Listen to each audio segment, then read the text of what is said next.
Hello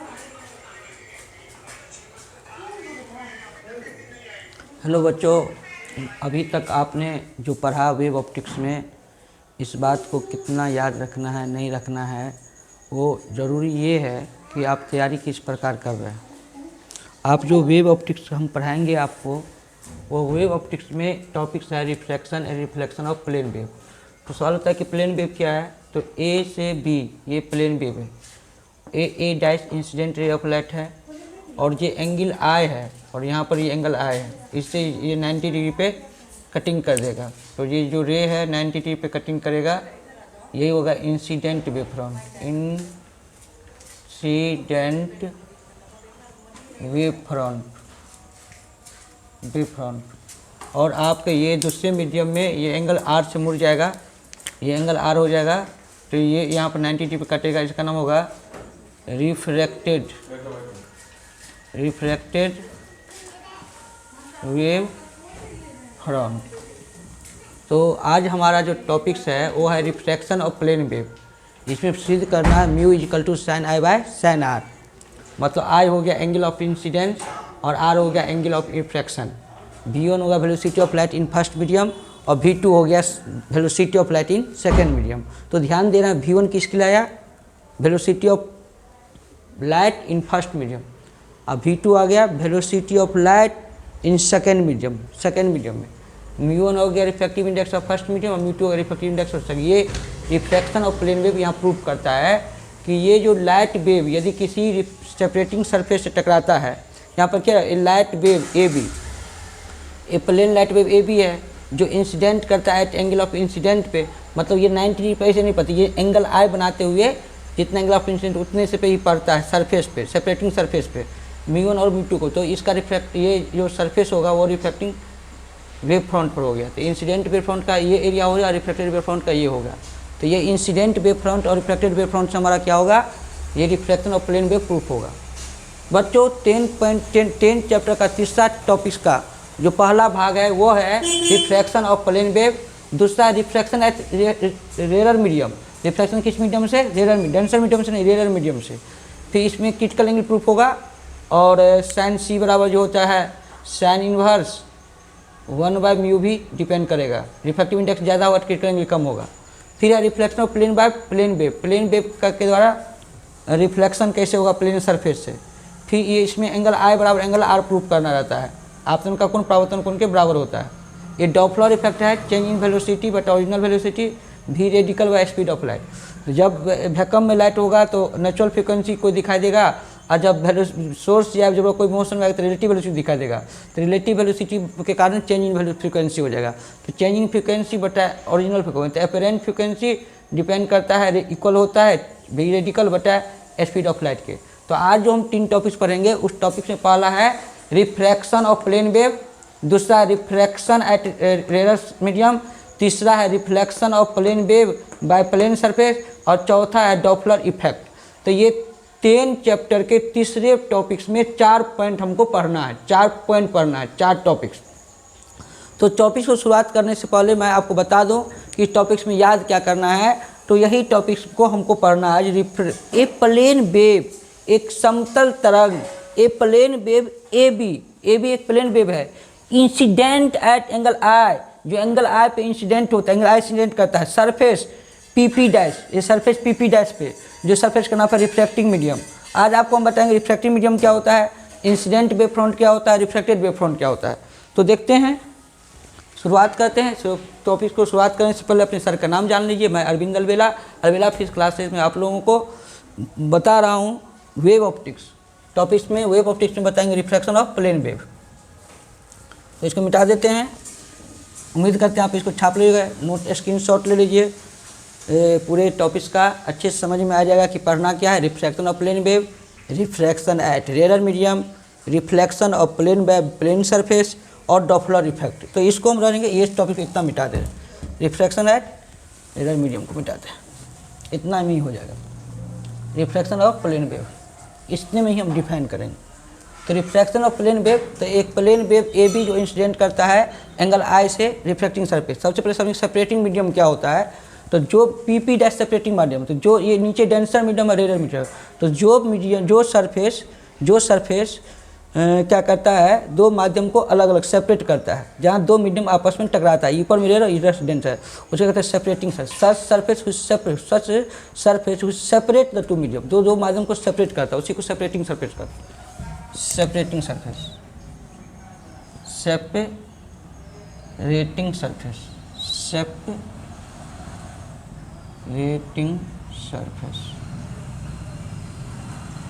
such surface which separate the two medium, such surface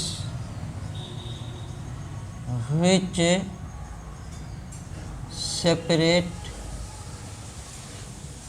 the two medium,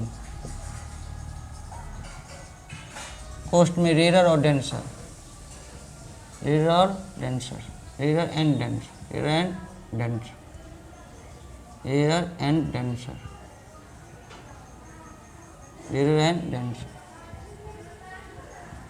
denser medium, that surface is known as separating surface.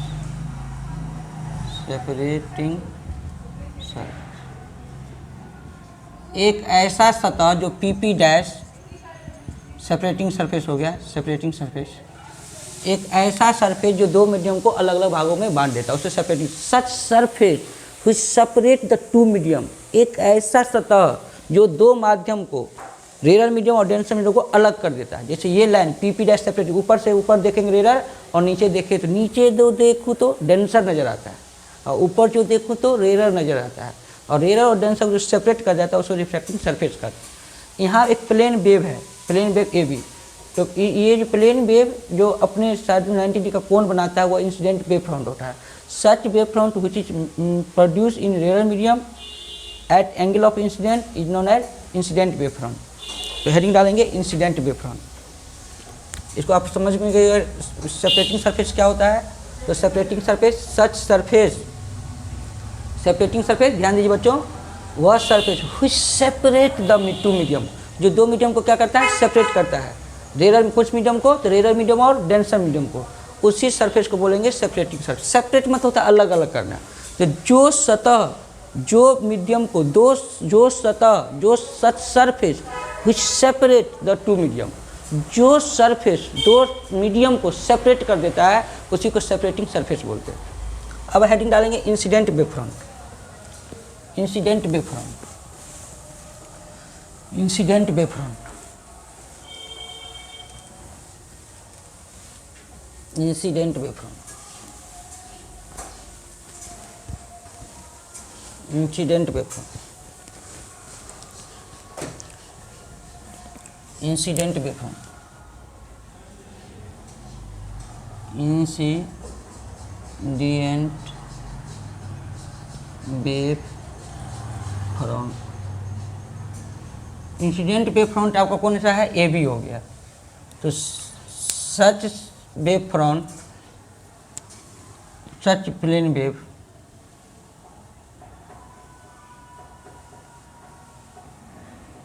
when a plane wave incident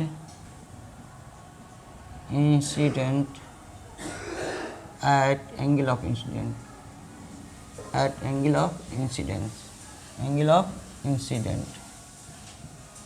in rarer medium,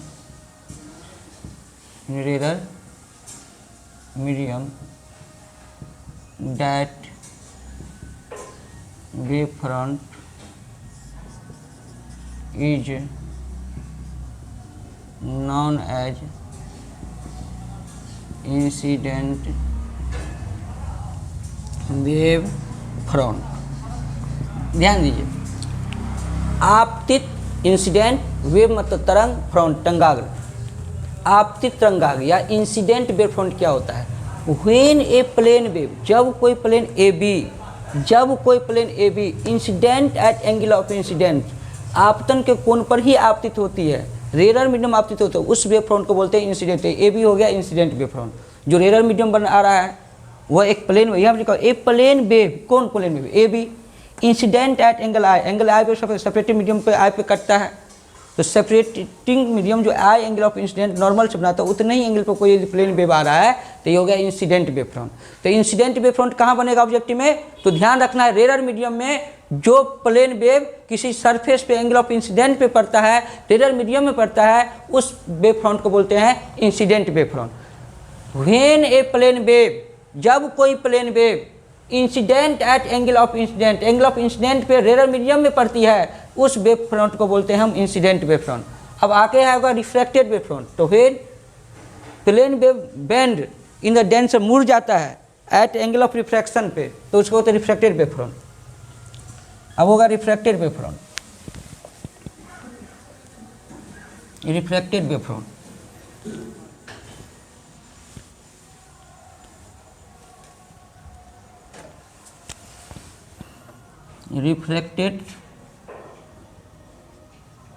refracted wavefront, when a plane wave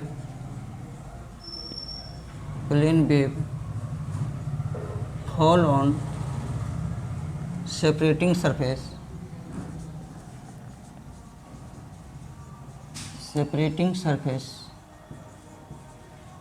then it bends towards the normal,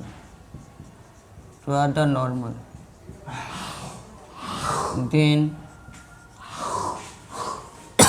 a wave front found in denser medium,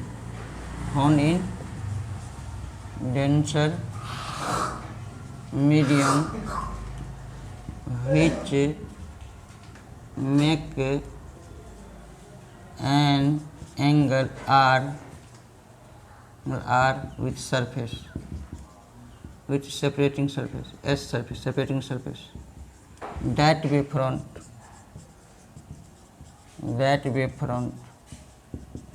is called refracted wave front.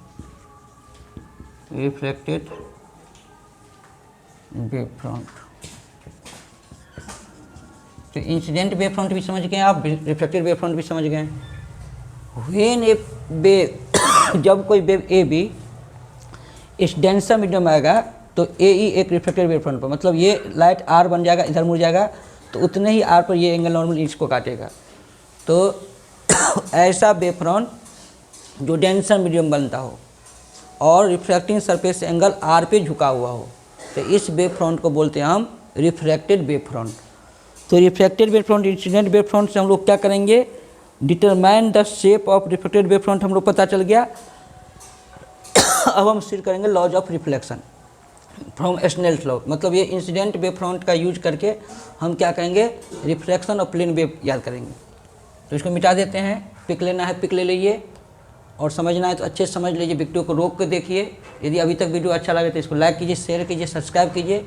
When a plane wave, जब कोई plane wave fall on the separating surface पे पड़ता है, कौन पड़ता है, plane wave पड़ता है, कौन पड़ता है, प्लेन वेव पड़ता है। कहाँ पड़ता है, सेपरेटिंग सरफेस पड़ता है, तो नॉर्मल की तरफ मुड़ जाता है, और रिफ्लेक्टिंग सरफेस, सेपरेटिंग सरफेस से एंगल आर पे कुछ वेव फ्रंट बनाता है, उस वेव फ्रंट को बोलते हैं reflected wave front.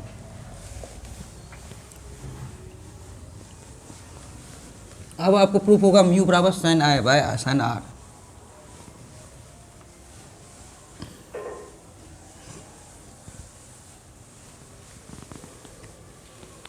To prove that sin I by sin R by Heisenberg in triangle ABC में, इन ट्रायंगल ABC में साइन आई बराबर, ध्यान दीजिए आई बराबर एक्यूट एंगल का परपेंडिकुलर ये है, ये परपेंडिकुलर हो जाएगा BC अपॉन AC, ए सी हाइपोटेनस हो गया। इक्वेशन फर्स्ट हो जाएगा सिमिलरली इन ट्रायंगल ए ई सी में साइन आर बराबर ए ई अपॉन ए सी। इक्वेशन सेकेंड हो जाएगा 1 और 2 सब डिवाइड कर देंगे।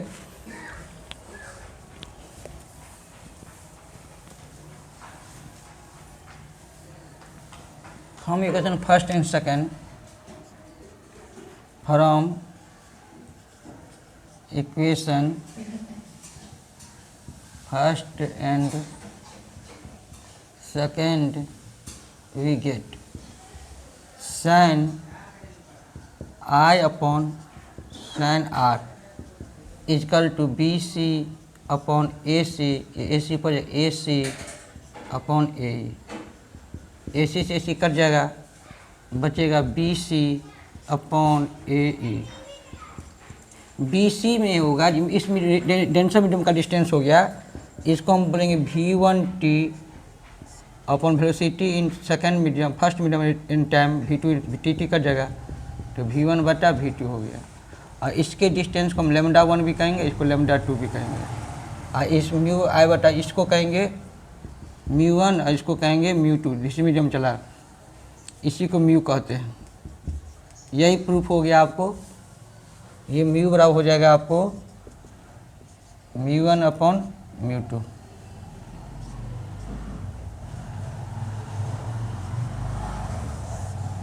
एक और समझ लीजिए, ध्यान देना है इस ट्रायंगल में ए बी और सी में, यहाँ पे एंगल आई बन रहा है, तो इसका परपेंडिकुलर ये हो जाएगा बी सी, तो साइन आ रहा है B C upon A C, B C upon A C.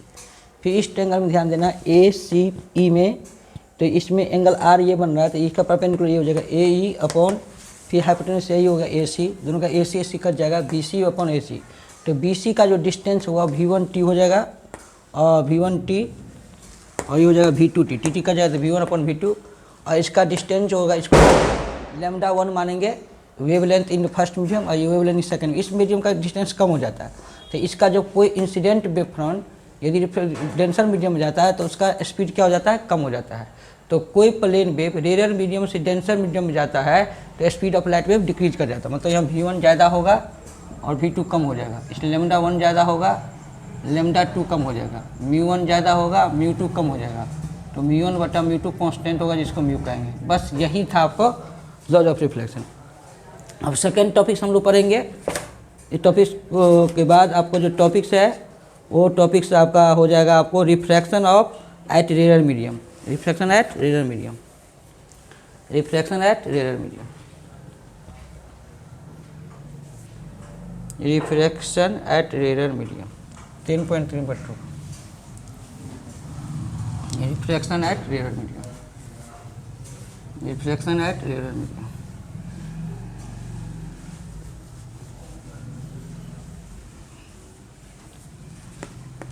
Refraction at rare medium.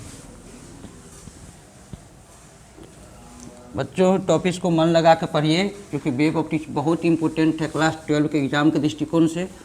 जो भी बच्चे 2022 में एग्ज़ाम देने वाले हैं इस वीडियो को कंटिन्यू देखिए, रेगुलर देखिए, जहाँ समझ में नहीं आया उसे रोक के देखिए, जहाँ समझ में आया स्किप करके देख, लेकिन वीडियो ज़रूर देखिए। और यदि वीडियो अच्छा लगे तो इस अपने मित्रों के पास ज़रूर शेयर कीजिए। अब आपको हेडिंग डालेंगे refraction at rare medium,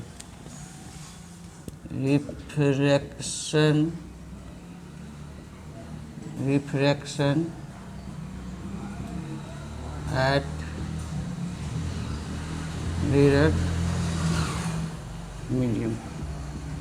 refraction at rare medium क्या होगा कि लाइट वेव पहले रहेगा डेंसर मीडियम में और फिर आ जाएगा रेयर मीडियम। मान लो ये सेपरेटिंग सरफेस है, ऊपर में डेंसर मीडियम है और नीचे है रेयर मीडियम। कोई लाइट वेव यहाँ चलेगा, यहाँ एक नॉर्मल ले लेते हैं, यहाँ एक नॉर्मल ले लेते हैं, तो यहाँ पर क्या होगा, नॉर्मल का पॉइंट ऑफ इंसिडेंट खाली लेके डालेंगे। तो यहाँ से जैसे लाइट ऐसे आएगा, ये डेंसर मीडियम में है, ये आई हो जाएगा, तो ये जो लाइट है जैसे कि ऐसे जाना चाहिए, लेकिन जब ये डेंसर से रेयर में जाएगा तो ये नॉर्मल से और दूर भाग जाएगा। थोड़ा सा दूर दिक्कत हो गया यहाँ पर पड़ी,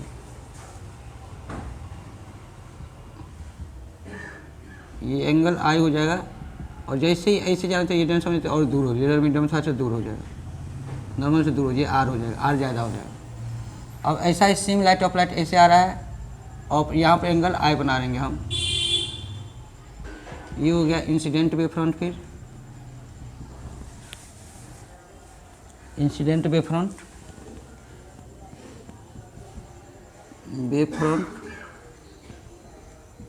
और यहाँ पर एंगल जो आर बड़ा हो गया, फिर यहाँ बड़ा सा एंगल आर बना लेंगे। ये होगा रिफ्रैक्टेड वेव फ्रंट, ये होगा refracted wave front, refracted wave front. यहाँ इंसिडेंट वेव फ्रंट है डेंसर मीडियम में और ये है रेयर मीडियम में, रिफ्रैक्टेड वेव फ्रंट।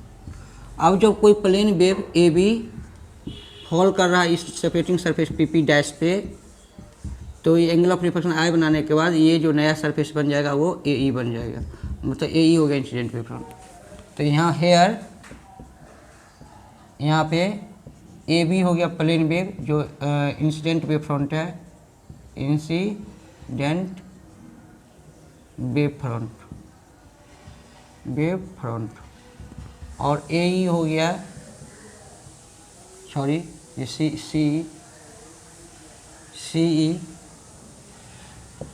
ई हो गया रिफ्लेक्टेड वेव फ्रंट। ये है आपको डेंसर मीडियम में और ये है रेयर मीडियम। तो जब कोई प्लेन वेव डेंसर से रेयर में आएगा तो नॉर्मल से दूर भागेगा, इसका मतलब प्लेन वेव का स्पीड बढ़ जाएगा। When any plane wave moves from denser medium to rarer medium,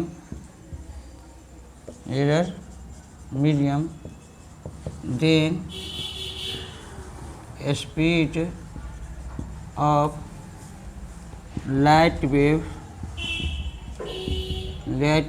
increases, बढ़ जाएगा, and reflected ray bend away from the normal, दूर जाएगा। तो यहाँ पर जो ये आर बढ़ती है, ऐसा आपतन का कोण जिसके लिए आपतन कोण आर 90 डिग्री हो जाता है, ऐसा आप ये खिंचा के यहाँ जाए तो क्रिटिकल एंगल हो जाएगा। Such angle of incidence due to which angle of reflection of plane wave, angle of refraction of plane wave becomes 90 degree.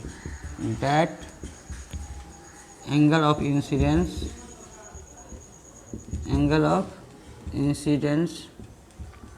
is called critical angle.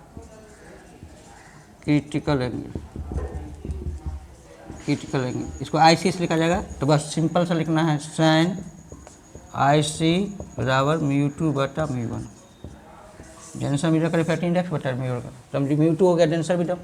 और μ2 कभी भी निकालना हो तो speed of light in vacuum और speed of light in the denser medium, मतलब speed of velocity v2 से भाग देंगे। मतलब आपको μ1 निकालना होगा तो c से v1 को भाग दे दीजिए, speed of light in vacuum और speed of light in medium. और μ2 निकालना होगा तो c को μ2 से डिवाइड कर दीजिए, v2 से भाग दीजिए, बस हो गया ये।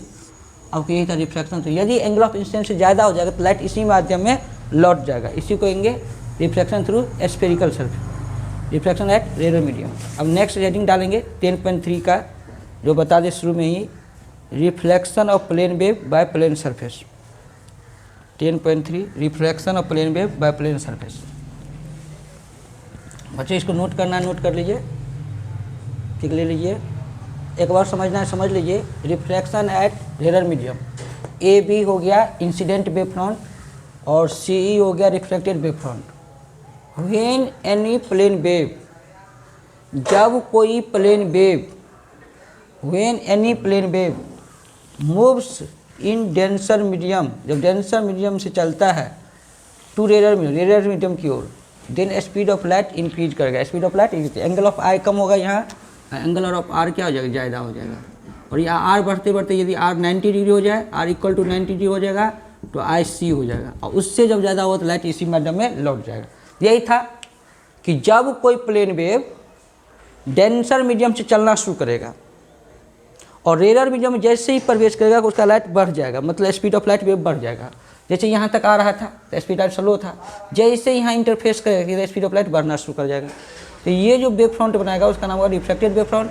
और आने वाली इंसिडेंट लाइट वेव यदि रिफ्लेक्टिंग सरफेस से यदि एंगल आई पे झुका हुआ है तो ये हो गया इंसिडेंट वेव फ्रंट। तो यहाँ इंसिडेंट वेव फ्रंट का एरिया कम होगा क्योंकि स्पीड ऑफ लाइट v1 यहाँ पर कम होगा और v2 यहाँ पर ज़्यादा हो जाएगा। तो यहाँ पर लिखा भी है v2 ज़्यादा हो जाएगा किससे, v2 ज़्यादा होगा v1 से। मतलब जैसे डेंसर मीडियम में आएगा लाइट वेव इंक्रीज कर जाएगा और रेयर मीडियम में कम रहेगा, मतलब यहाँ इंक्रीज करेगा यहाँ डिक्रीज कर जाएगा, मतलब डेंसर में डिक्रीज रेयर में इंक्रीज। यही था रिफ्लेक्शन ऑफ रेयर मीडियम से। अब नेक्स्ट हेडिंग है reflection of plane wave by plane surface. 10.3 number topics होगा बच्चों। इसमें हम लोग जो पढ़ रहे हैं ये टॉपिक्स का नाम ही है वेव ऑप्टिक्स। वेव ऑप्टिक्स का एक ऐसा ब्रांच है जिस ब्रांच में हम वेव नेचर ऑफ लाइट का स्टडी करते हैं। अभी तो 3.3 के टॉपिक्स जो भी पढ़ेंगे लास्ट में हम बताएंगे अभी तक क्या हमने सीखा है, उसको फिर से समझने का कोशिश करेंगे। लेकिन वीडियो को कंटिन्यू आप देखिए रोक रोक के तो अच्छे से समझ में आएगा। टॉपिक्स नंबर लिखेंगे 10.10.3, मतलब 10वां चैप्टर, तीसरा टॉपिक्स का तीसरा भाग। टॉपिक का नाम है reflection of plane wave. Reflection of plane wave, plane wave, reflection of plane wave by a plane surface, by a plane surface, plane surface. तो जब कोई प्लेन वेव किसी प्लेन सरफेस पे पड़ता है तो सेम विंडो में सेम स्पीड ऑफ लाइट से रिफ्लेक्ट हो जाता है, इसी का तो reflection of plane wave by plane surface. When a plane wave, a plane wave incident at angle of incidence, angle of incident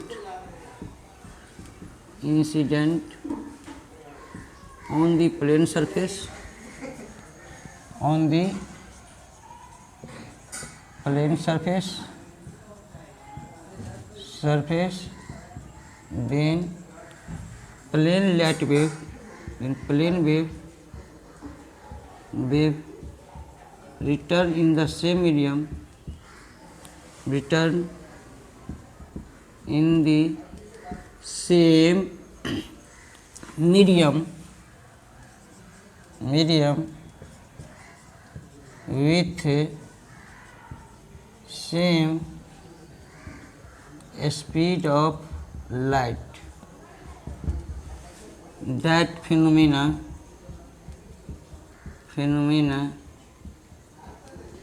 is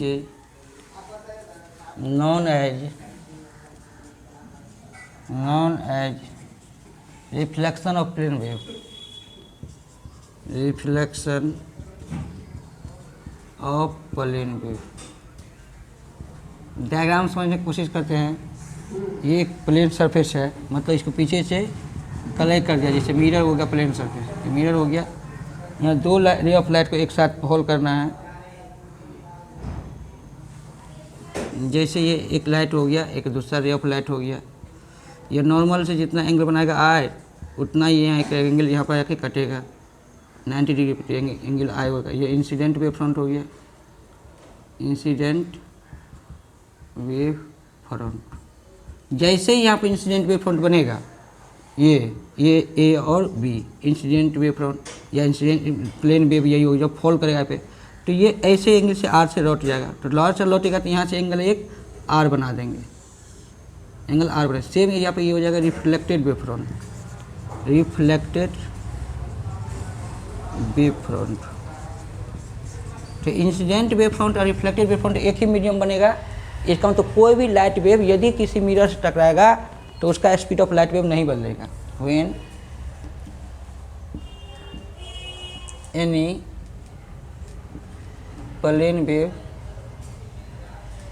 wave collide टकराता collide with plane surface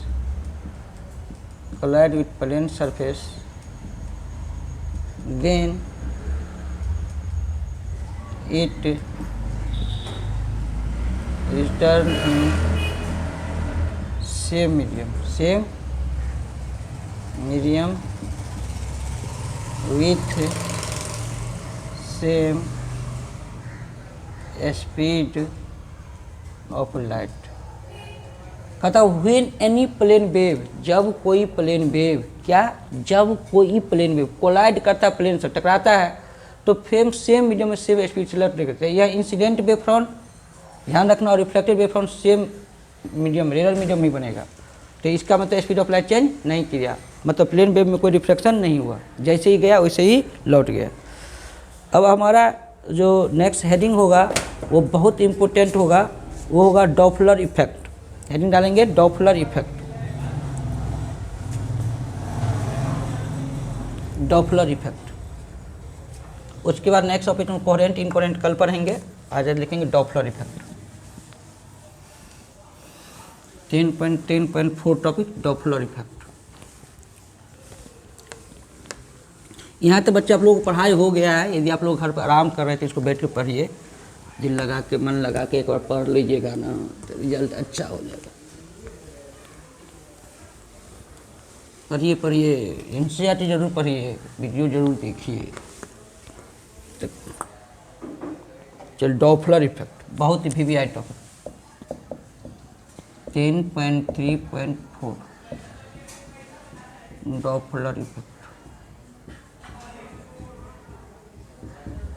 जो light का frequency होता है वो relative motion source, यदि कोई light का कोई सोर्स है जो लाइट को प्रोड्यूस करे है, रुका हुआ रेस्ट में, और कोई ऑब्जर्वर इधर आ रहा है तो इसको फ्रीक्वेंसी इंक्रीज करेगा, लेकिन दूर जाएगा तो डिक्रीज करेगा। तो जब जो कोई लाइट प्रोड्यूस कर रहा है उसे सोर्स ऑफ लाइट कहते हैं। तो source of light produce light wave, तो इसका जो फ्रीक्वेंसी होता है रिलेटिव मोशन के कारण चेंज करता है। The change in frequency of light wave, the change in frequency of light wave due to relative motion between source and observer. That effect of frequency of light wave in light wave is called Doppler effect. Doppler effect। मान लीजिए कोई light wave रुका हुआ है और observer भी रुका हो तो ओरिजिनल फ्रीक्वेंसी दिखाई देगा। ओरिजिनल फ्रीक्वेंसी न्यू है, ओरिजिनल फ्रीक्वेंसी। अब क्या हुआ कि कोई सोर्स यदि ऑब्जर्वर के पास जाए, मतलब ये इधर जाएगा, ये रुका रहेगा, या इसके पास आएगा, तो उसका फ्रीक्वेंसी चेंज करेगा। चेंज इन फ्रीक्वेंसी हो गया, चेंज इन फ्रीक्वेंसी। तो चेंज इन फ्रीक्वेंसी हो जाएगा डेल्टा न्यू बटा ओरिजिनल अपरेंट फ्रीक्वेंसी, मतलब वी रेडिकल जितना रिलेटिव वेलोसिटी होगा upon speed of light c. V radical मतलब होगा रिलेटिव वेलोसिटी और न्यू ओरिजिनल फ्रीक्वेंसी सी हो गया speed of light in vacuum, speed of light in vacuum, speed of light in vacuum. तो कोई भी रिलेट सोर्स या ऑब्जर्वर मोशन में रहेगा, मतलब कोई सोर्स या ऑब्जर्वर के पास जाएगा या ऑब्जर्वर सोर्स के पास जाएगा, तो दोनों जब नज़दीक आएगा तो फ्रीक्वेंसी बढ़ेगा, और जैसे ही दोनों दूर जाएगा फ्रीक्वेंसी घटेगा। तो फ्रीक्वेंसी का बढ़ना या घटना चेंज इन फ्रीक्वेंसी हो रहा है। तो चेंज इन फ्रीक्वेंसी किसके कारण हुआ? रिलेटिव मोशन के कारण। किसके बीच? सोर्स और ऑब्जर्वर के बीच। तो सोर्स और ऑब्जर्वर के बीच रिलेटिव मोशन के कारण जो फ्रीक्वेंसी चेंज करता है, उस इफेक्ट जो पड़ता है फ्रीक्वेंसी पे, उस इफेक्ट को डॉपलर ने बताया था, इसलिए इसका नाम हो गया डॉपलर इफेक्ट। समझिए, change in frequency of light wave, किसी लाइट वेव का फ्रीक्वेंसी चेंज कर जाता है। किसके कारण? Due to relative between source and source कौन हो गया? जो लाइट उत्पन्न कर रहा है। ऑब्जर्वर कौन है? जो लाइट को देख रहा है। इसी इफेक्ट को डॉपलर इफेक्ट कहते हैं। मतलब सोर्स हो गया, सोर्स का मतलब हुआ प्रोड्यूस लाइट, सच जो प्रोड्यूस लाइट, जो लाइट को उत्पन्न करता है। एब्जॉर्बर हो गया लुक द लाइट, जो लाइट को देखता है, एब्जॉर्बर। यदि सोर्स रुका हुआ है, एब्जॉर्बर नज़दीक आएगा तो फ्रीक्वेंसी क्या करेगा? इंक्रीज कर जाएगा। यदि सोर्स रुका हुआ है, ऑब्जर्वर दूर भाग रहा है, तो फ्रीक्वेंसी डिक्रीज कर जाएगा। और जस्ट उल्टा, ये रुका रहेगा, ये आगे पीछे आएगा। तो न जब दो सोर्स ऑब्जर्वर एक दूसरे के क्लोज आता है तो फ्रीक्वेंसी बढ़ जाता है, और जब सोर्स ऑब्जर्वर एक दूसरे के दूर भागता है तो फ्रीक्वेंसी घट जाता है। तो चेंज इन फ्रीक्वेंसी और ओरिजिनल फ्रीक्वेंसी का जो रेशियो होता है, मतलब अपेरेंट फ्रीक्वेंसी, वो भी रेडिकल मतलब रिलेटिव वेलोसिटी और स्पीड ऑफ लाइट के रेशियो के इक्वल होता है। इसी इफेक्ट को बोलते हैं डॉपलर इफेक्ट। नेक्स्ट टॉपिक में बच्चों आपको हम डॉपलर इफेक्ट में बताएंगे कि इस पर प्रॉब्लम कैसे पूछता है। अभी तक जो आपने 10.1, 10.2 और 10.3 और 10.4 में जो सब पढ़े हैं, उसको 5 मिनट में आपको हम रिवीजन करवाएंगे। तरीका आपको पिक लेना है तो पिक। डॉपलर इफेक्ट बहुत भी आया है, इसको याद रखिएगा। एक और समझ लीजिए, फिर पीछे को हम समझाते हैं। अभी तक जितना पढ़े उसमें सबसे इंपॉर्टेंट डॉपलर इफेक्ट और हाइजन प्रिंसिपल को याद कर लीजिएगा। The change in frequency of light wave, किसी लाइट वेव के फ्रीक्वेंसी में जो चेंजिंग होता है, किस में चेंजिंग होता है? लाइट वेव के फ्रीक्वेंसी में। किसके कारण? रिलेटिव मोशन के कारण। किसके कारण? रिलेटिव मोशन के कारण। क्या चेंज करता है? फ्रीक्वेंसी चेंज करता है। और रिलेटिव मोशन किसके बीच होता है? सोर्स और ऑब्जर्वर के बीच। सोर्स किसे कहते हैं? जो लाइट उत्पन्न करता है। ऑब्जर्वर किसे कहते हैं? जो लाइट वेव को देखता है। इस इफेक्ट ऑफ फ्रीक्वेंसी को बोलते हैं डॉपलर इफेक्ट। तो डेल्टा, ये न्यू हो गया frequency, original frequency, delta nu होगा चेंज इन फ्रीक्वेंसी। ये इसको रेस होकर अपेरेंट फ्रीक्वेंसी इक्वल टू हो गया भी रेडिकल मतलब change in velocity upon speed of light. लेकिन ये तब ये होगा जब वी आर या रिलेटिव वेलोसिटी का मान स्पीड ऑफ लाइट वेव से कम होगा, तो ये डॉपलर इफेक्ट सही होगा। यदि रिलेटिव मोशन या ऑब्जर्वर या सोर्स का वेलोसिटी स्पीड ऑफ लाइट से ज़्यादा होगा तो डॉपलर इफेक्ट सही नहीं होगा। बच्चों ध्यान दीजिए कि अभी तक वेव ऑप्टिक्स में आपने क्या पढ़ा, तो मैंने आपको तो शुरू से बता दूं ऑप्टिक्स क्या होता है। तो ऑप्टिक्स फिजिक्स का एक ऐसा ब्रांच है जिस ब्रांच में हम लाइट के नेचर का स्टडी करते हैं, उसे ऑप्टिक्स बोलते हैं। फिर दूसरा टॉपिक था कि ऑप्टिक्स दो प्रकार का था, रे ऑप्टिक्स और वेव ऑप्टिक्स। रे ऑप्टिक्स में हम रिफ्लेक्शन के बारे में पढ़ें, और वेव ऑप्टिक्स में हम डिफ्रैक्शन, पोलराइजेशन, इंटरफेरेंस ये सब पढ़ेंगे। लेकिन डिफ्रैक्शन अभी हम लोग नहीं पढ़े, नेक्स्ट टॉपिक्स पढ़ेंगे। इंटरफेरेंस भी नेक्स्ट टॉपिक्स पढ़ेंगे, पोलराइजेशन भी लेट पढ़ेंगे। अभी तक पढ़े क्या हम लोग? तो मेन पढ़े डॉपलर इफेक्ट और हाइजन प्रिंसिपल। डॉपलर इफेक्ट तो अभी आपने देखा है कि change in frequency original frequency का रेशियो वही होता है जो भी रेडिकल और स्पीड ऑफ लाइट का वेव का होता है। लेकिन ये तब सही होता है जो भी रेडिकल का मान स्पीड ऑफ लाइट से बहुत कम होता है। यदि स्पीड ऑफ लाइट के बराबर हो जाएगा तो नहीं होगा, गलत हो जाएगा। तो सबसे पहले वेव ऑप्टिक्स होता क्या है? तो वेव ऑप्टिक्स का एक ऐसा ब्रांच है जिस ब्रांच में आप लाइट के वेव नेचर का स्टडी करते हैं।